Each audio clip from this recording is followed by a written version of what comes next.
श्री स्वामी समर्थ. नमस्कार स्वामी भक्त हो. स्वामी भक्तांचे अनुभव या यूट्यूब चॅनलवर तुम्हा सर्वांचे मनपूर्वक स्वागत आहे.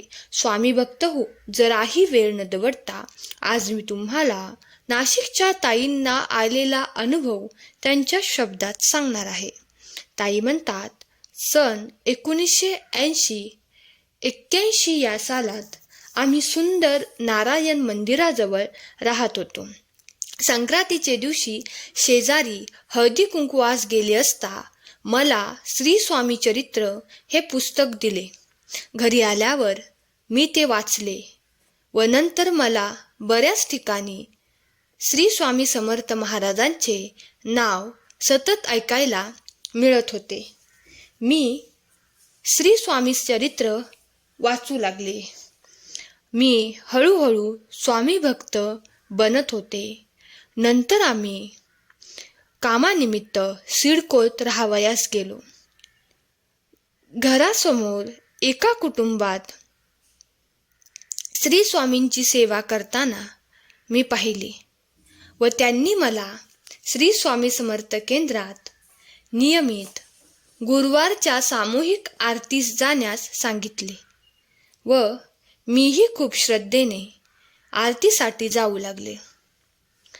मी नेहमी अधिक महिन्यात श्री स्वामी चरित्र ग्रंथ ऐकण्यास सेवा केंद्रात जात असे. मी पूर्णपणे स्वामी भक्त बनले होते.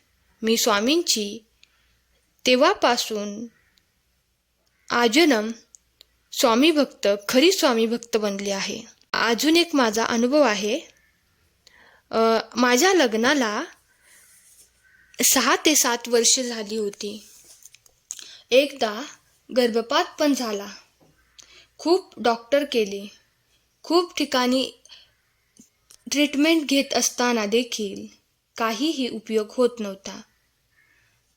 आणि गर्भपात झाल्यानंतर 4 वर्षे काहीच नाही म्हणून क्युरेटिन केले.